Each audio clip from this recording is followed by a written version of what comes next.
Welcome back to the Edgework podcast. This is episode number 6, alongside Dennis Bernstein, David Pagnotta. I'm Zack Bodenstein, and a lot has happened over the last week. It's been kind of tough to keep up for some, but certainly we'll go through everything and how this affects the playoff picture, specifically in the East, because everybody's loading up, but also we'll touch on the Western Conference. And we got to start in the West, Dennis, because Jonathan Quick, the icon, the legend of the Los Angeles Kings, now a Columbus Blue Jacket for now. Of course, that can always change in the next few hours, the next few days. But just your overall take on that trade. It was Jonathan Quick going the other way to get Gavrikov. Well, first of all, Zach, I'm glad we're doing this podcast on Wednesday as opposed to Friday, because I don't think there's going to be anything left for Friday. So it's good that we're doing it now. Okay, so a lot of tears were shed last night. A lot of DMs, my DMs, a lot of people slid into my DMs. A lot of Kings fans most of them are upset. An icon was traded. You're talking about a 2-time Cup winner, a guy who won the Conn Smythe, a guy who will be on the Mount Rushmore of LA Kings, because that's how important he was to this organization.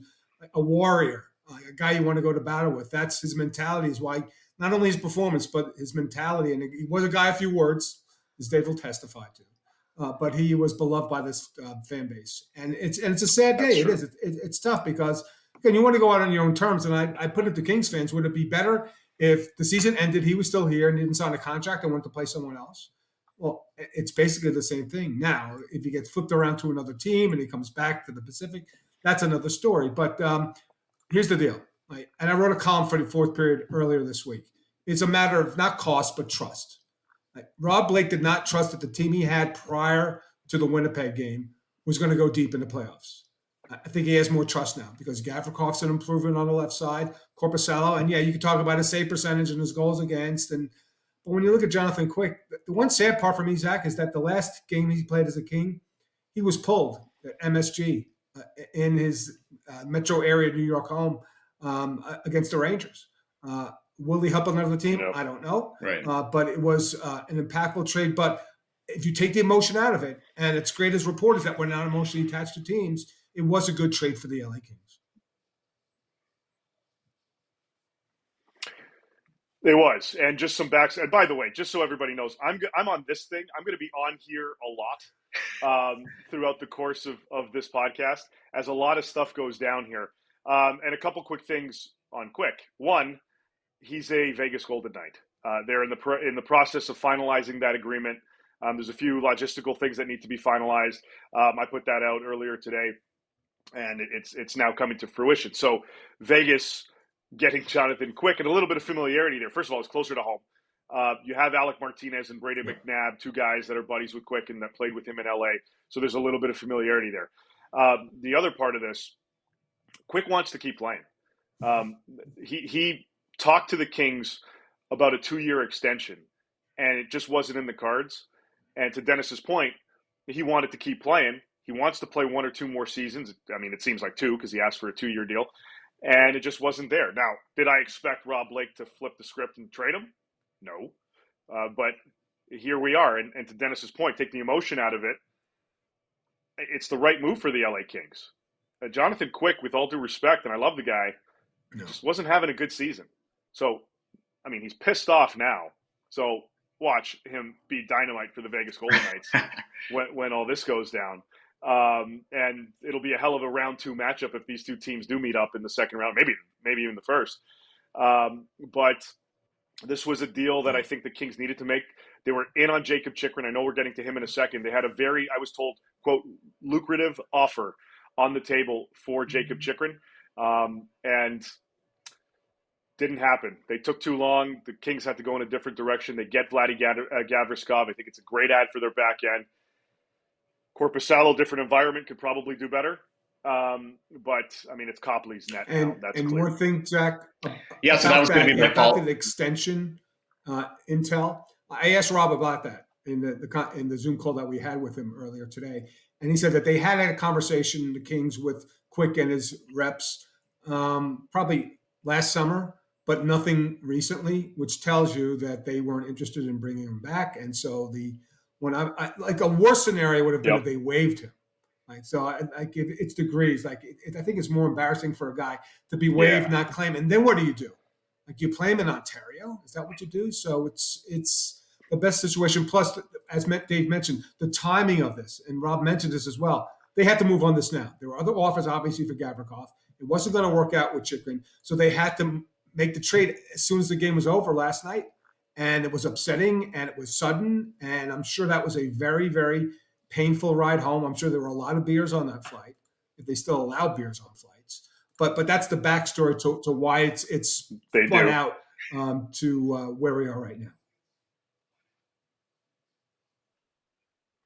Dave loves those airline beers. Now, guys, this is a league where it's measured by success, right? Stanley Cups, wins. It's always great to talk about the sentimental stuff, but at the end of the day, you are based on your results.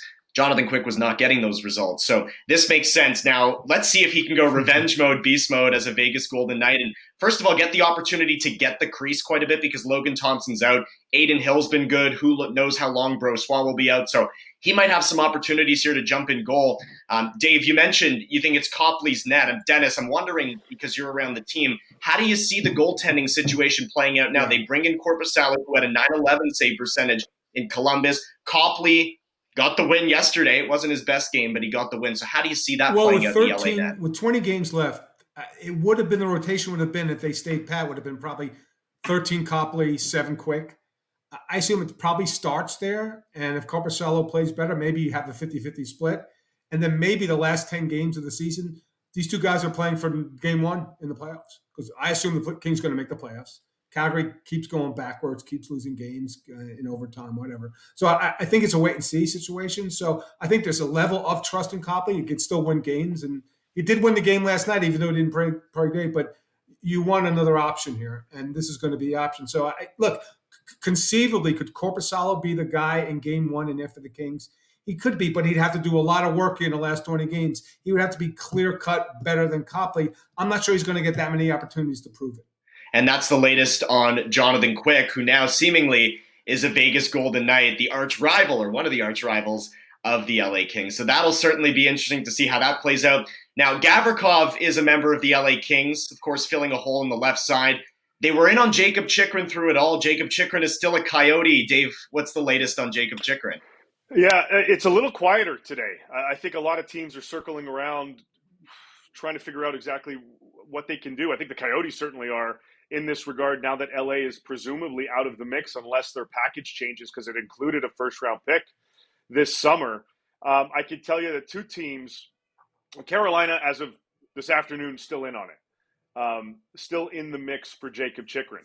Washington was also in the mix, and I believe they still are in the fold with respect to Jakob Chychrun. Now, both Carolina, this is interesting. So both Carolina and Washington, they don't need to have money going back. They don't need to send a contract back. They don't need to have Arizona retain. They can make this trade without having to flip money back. Financially, that's not a concern. The concern is the package. It's a first-round pick. It's either another first-round pick or an equivalent first-round previous drafted player, and then a top-tier asset on top of it, unless you're breaking up a few things. And like the four-piece assets revolves around Arizona taking money back. And then here's a draft pick and see you later. So it's really 3 A-plus assets for Jakob Chychrun. And I think both Carolina and Washington have 2 A's. I don't know if they got 3 in there. Now, the other teams in the mix, like Winnipeg, not willing to pay the price right now. Buffalo's still there, cycling back. I believe they're having another discussion later today, and probably by the time this gets on, they'll already have had that. So we may have a little bit more clarity later on as to what's going on with the Sabres. St. Louis, back and forth. Calgary, I'm not too sure. Pittsburgh, in the mix. I forgot to mention them, still in the mix. But they need to make money move and money work. So it's still complicated. There's less than 48 hours to figure this out. He wants it done. His agent wants it done. His girl wants it done. Everybody wants it done on his side. And the Coyotes want this to friggin' end too. So you got less than 2 days to figure it out, Bill. Yeah, it's been like 3 years that Jakob Chychrun's been on the block. Obviously has not been traded. DB, who are you looking at to, I guess, he can help anybody, right, at the end of the day. Yeah. Who do you think can benefit from him most, assuming the Kings are out? Well, if Washington's rebuilding, probably Washington. Carolina. Sorry, guys, it might not end up being Carolina because they've just acquired Shane Gostisbehere from the Arizona Coyotes. Are you serious? Okay. There you go. That's the beauty of this, that we're getting this stuff on the fly. So there we go. Well, I was going to say Washington over Carolina. So there you go. I was right. Nostradamus. Yeah, I just think Carolina, Zach, they need help up front. Like, I know they made one trade, but did they replace Pacioretty's goal scoring or potential goal scoring? They didn't. And look, he would have been a fit in LA, but 2 first rounds and really the equivalent of another top asset. It depends how you value this guy. If you value Chychrun as the guy who's going to put you over and win you a cup, okay, make that trade. But what is he really? Is he a Norris Trophy winner? He's not. So is he a top? He's a 3 on a championship team, maybe a 2, not a 1. And because of that, I see why Blake pushed back on that deal, because they were interested and for a very long time. But for that price, I'm not sure he's going to be worth it. And if they don't move him by Friday, the value of him is going to go down. So I think they're boxed in now. And with Carolina going in a different direction, who knows? Maybe he's a Coyote after this trade deadline, which would be, well, with all the craziness, I'm not ruling anything out. Think about how nice that Canes blue line is right now. This is instant trade analysis here. You've got guys like Shea, Pesce, Slavin, Burns. You throw Chatfield's been good for them too. You throw now Gostisbehere in the mix, who's been playing some good hockey this year, Dave. Carolina's still got the cap space here potentially to make another move. Like, obviously, we don't know if they're going to be retaining, or maybe you do, but they've still got some moves here, because we're talking about the East coming up in a second, and everybody's been doing something. The Canes now get Puljujarvi, and now they get Gostisbehere. So this team's kind of coming together now. Yeah, they were in on John Klingberg as well. As we thought that might have been a backup plan for the Carolina Hurricanes. Now, he's a right shot D. Gostisbehere is left, just like Chychrun. So clearly they wanted to shift and get on an upgrade on the left side. I think Seattle might be the destination here for John Klingberg when all is said and done, but we'll keep tabs on that. But look, they wanted a mobile guy. They wanted somebody that can assist and that can chip in on the offense. Gostisbehere is that kind of player, and as you mentioned, having a pretty good season this year. So this is an opportunity for Carolina to shift gears. Like I said, they didn't give up 3 A+ or A assets for Chychrun. They gave a 3rd-round pick for Shane Gostisbehere. Asset management as its finest. It's a hell of a trade. It's not much. It's not, and I don't. I mean, again, this is like it's literally a 2026 3rd-round pick. 3 minutes. 2026. Yeah, well, 2026. Creative GMs in the NHL? Are you kidding me? What's happening? It is creative. It is a 2026 though. Bill, what the? All right, whatever. I don't understand that, but okay. I'm still at a bit of a loss here and trying to figure this out as to why they would go 20. I guess who gives a crap? They save a little bit of money. It doesn't look like there's money retained. We haven't confirmed that at this point, but again, Carolina wanted to get somebody on that back end, and Arizona's been wide open for business. There's been some reluctance to retain on Chychrun's deal. It sounds like they just lost an option here with respect to Carolina. Now, I am curious, as I'm checking in with somebody, to see if Washington has shifted things. So we'll find that out momentarily, but I hope. But they're not done. I mean, even aside from Chychrun, there's Nick Bjugstad, there's Nick Ritchie, there's Nick Schmalz. Everybody named Nick, get the hell out of Arizona. And then Lawson Krause has been drawing interest as well. Krause and Schmaltz, they have term left on their deal, and the other guy who's on an expiring one is Troy Stetcher. He's also out there. A lot of guys to watch, and now you got to cross off a pretty big suitor for Jakob Chychrun, so that list continues to narrow down. 2 teams in 2 days go out, and they fill left-handed D holes that maybe they were looking to fill Chychrun with. DB, let's talk about the East, because it has been just a gauntlet so far. All these teams loading up. We just touched on Carolina, who right now made a trade to acquire Shane Gostisbehere, so they're getting even better. The other day they acquired Jesse Puljujarvi. But in your mind, which East team has improved the most? We've seen a lot of teams make a lot of moves, and it's certainly a very, very tight race. But who do you see as the favorite after, well, I get the deadline isn't done, but to this point, who's the favorite? Well, I think the second place team would be Boston because you get to put Orlov on your third defense pair. And this was a team that was supposed to go after Gavrikov. They had interest in Chychrun. They add that player when he came available. They swoop right in and do that. So I'd say second place for Boston. But look, I said this before. Prior to about a month ago, if you added up all the goals scored by the Rangers right wings, it was 27 goals. And now they added Tarasenko and Kane on the right side. So without question, they improved themselves the most. Now, chemistry, who knows? I assume, the thing about Kane's hip, and maybe he's not 100%, but you saw the way he closed the show in the last few games for Chicago. He appears to be healthy. So with those two guys, and here's the thing, Zach, you watch this team, you watch the Rangers play Carolina, they're Carolina's kryptonite. Remember, last year in the playoffs, they beat them in 7, and they can score a lot of goals. For some reason, they find a way to get offense against Carolina. 2-3 weeks ago, they went in on a Saturday, won 6-2. Breadman scored 4 goals. That makes them very dangerous to get out of the division. Does it put them past Boston, which is the prohibitive favorite? It doesn't. Not yet. I have to see these guys play and how they integrate themselves in the lineup. But certainly from the need standpoint, they got way better on right wing, and that's what they needed to do. So kudos to Chris Drury for making that happen. So, Dave, a lot of East teams have made a lot of moves, and we presume they're not done because we see these moves just keep flying in. Who, in your mind, has improved the most? I don't know if there's a clear-cut favorite, and I apologize because of everything going on. DB, I have no idea what you said. So if I repeat myself, I apologize. But I like what Boston did. I like what Toronto did. I like what the Rangers have done. I love Timo Meier in Jersey. That's more of a long-term play. I like the Gostisbehere ad in Carolina a lot. I mean, the Puyarvi's you're taking a chance. I'd like to see a little bit more from the Canes, to be honest. But those other teams, I like what they did. I like Jeannot in Tampa. That's one of the they wanted an FU kind of guy. They got that in Tanner Jeannot. That's exactly what they wanted. That's exactly what they got. That they paid the price for that. And I mean, we got to see exactly how this is. Lots going on. Obviously, we've got to see exactly how they can these other teams in the West really adjust to this. And we're seeing some movement. We're seeing some activity and things like that.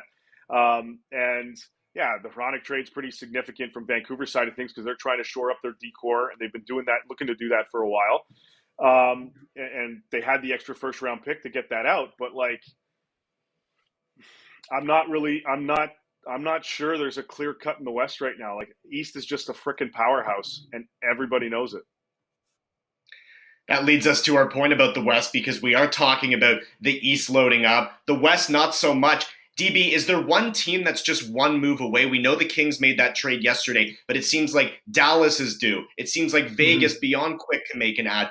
Colorado's added Eller, but it seems like they need another piece. What do you think shapes up in the West right now?